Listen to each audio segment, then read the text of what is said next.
Urging you to invest in duplexes, triplexes, or quads, multifamily unit, to generate extra income for you. Well, here's a quick scenario on how you can figure out if that deal is a great deal, if it is positive cash flowing, and if you should actually get in bed with it.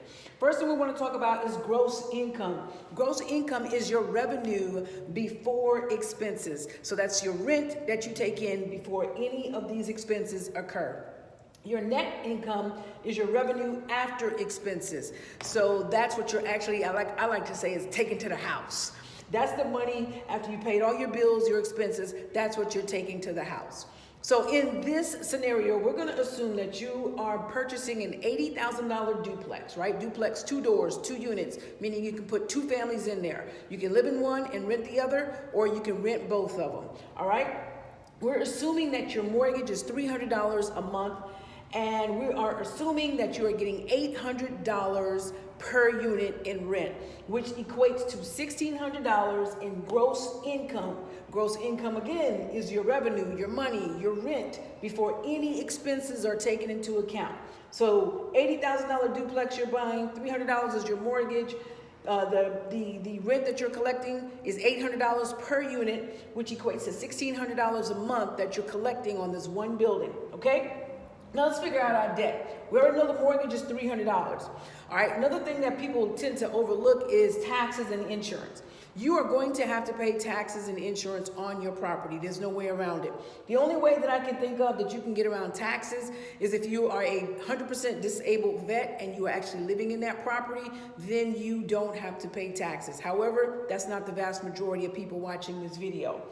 In order to know what your taxes are going to be, I recommend, if you're looking at a piece of property, call the tax assessor's office in that area and ask what are the taxes for that property. You also want to call an insurance agent and get a quote on insurance, because the last thing you want to do is go buy a deal and you think you know what the taxes are. You think you know what the insurance is going to be, and then you are grossly wrong, which then has you in a negative cash flow, okay? So you want to call and get the quotes on that. Property management fees are typically 10% of your gross rents, which in this case, the gross rents is $1,600. Now, if you want to eliminate paying $160 a month, then you can manage the property, which means that you will execute the lease, you will show people the property, you will be responsible for collecting the money, the rent, and you'll be responsible for any maintenance and upkeep that needs to be done. Or if you want to be hands-off and run it like a complete business, then you would actually hire a property management company, which in most cases charge anywhere between 6 to 20%, depending on how big the deal, how small the deal, of your gross rents, which in this scenario, the gross rent is $1,600, which means if we hired a company, we would probably spend $160 a month for them to take care of handling the tenant, making sure everything's okay, and giving us our money, okay? Vacancy rate. I tend to like to figure out 10% of the gross rents. The vacancy rate is just in case, the property is vacant for some period of time. You want to work in a cushion, right? So what I would do, I would set up, if I were you, I would set up a separate bank account just to put this cushion in every month. So every month, like clockwork, when I get my $1,600 in rent, I'm going to take $160 and I'm going to put it in a bank account somewhere. Just in case, for some reason, somebody vacates the property. Something happens and I just need that cushion, it's there. Also, be mindful of where you're purchasing your property. You might be purchasing in a neighborhood that has homeowners association fees. Some of those fees can be quite costly. So you want to check and see if there are fees or if there are not fees. In this particular scenario, I am stating that there are no fees for homeowners association, which will probably be the case for most of you. Also, maintenance. That's any lawn care or any upkeep. You want to put in a cushion. Most people say about 10% of your rent. I typically do $100 a month, because when you take into account the vacancy rate and the maintenance, that's $260 as a cushion. Some people don't even put that much of a cushion away. That's pretty much almost 20% of the rent. So some people don't put that much of a cushion away. They put anywhere between 10 to 15% a month. So that's going to be on you as far as your vacancy and your maintenance, how much you want to put away. And then utilities.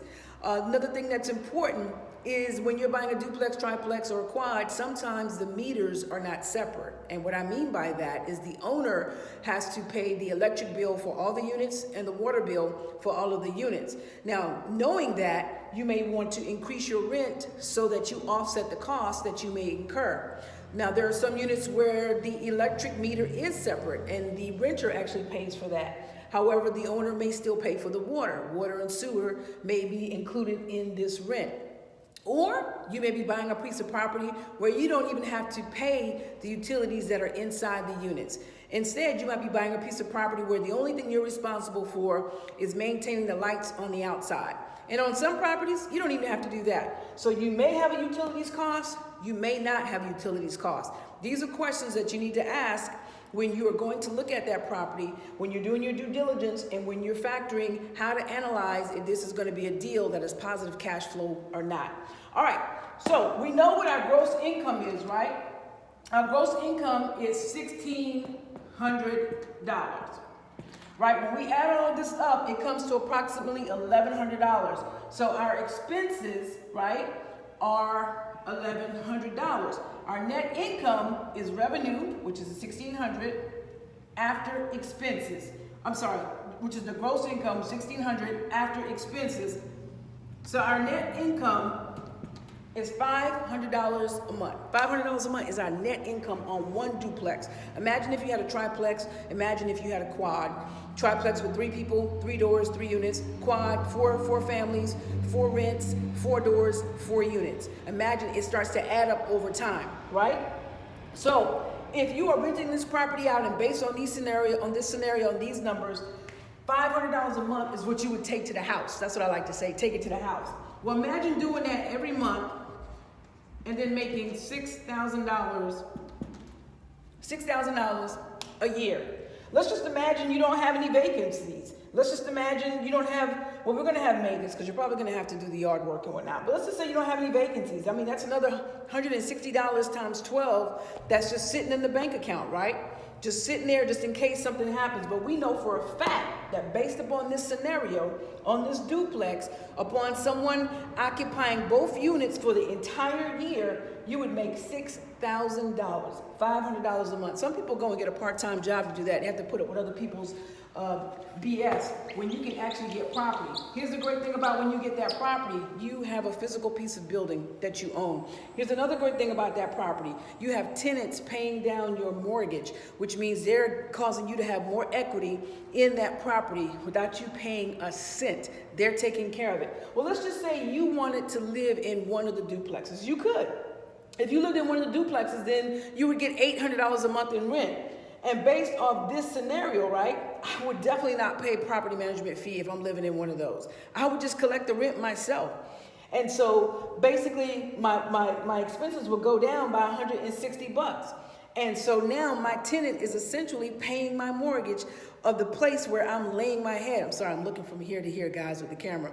But my tenant is actually paying the mortgage where I'm laying my head, and I'm not paying for it. It's a piece of real estate that I'm eventually going to own once I pay off the entire loan at the bank that somebody else is paying for. Now, here's another quick way to analyze if a deal is good or not. I personally like to do it this way because it pretty much kind of guarantees me that I know what's going on with the deal. But if you don't have a lot of time, you can take the purchase price, right? The purchase price, which in this case is $80,000, and you can multiply it by 1%. And that's how much rent you have to get in order for this deal to make sense. So in this case, if I purchased a duplex for $80,000, in order for this deal to make sense, I need to collect at least 1%, which is $800 in rent for it to make sense. Now, you got some people, they don't do the 2%. I mean, they don't do the 1%. They want to collect at least 2%. The 2% rule says that 2% of the purchase price has to equate to the minimum amount of rent you're getting in order for this deal to make sense. So in this case, it would be $1,600. If you look at this scenario, our gross rents are $1,600. Seems like a pretty good deal. You're making $500 a month after expenses are paid. That is your net operating income. So you can find out more information by going to my YouTube. Check out our new videos on my YouTube. We're going to talk more about cap rate and some more stuff in my new real estate course. You can connect with me at sueham.com.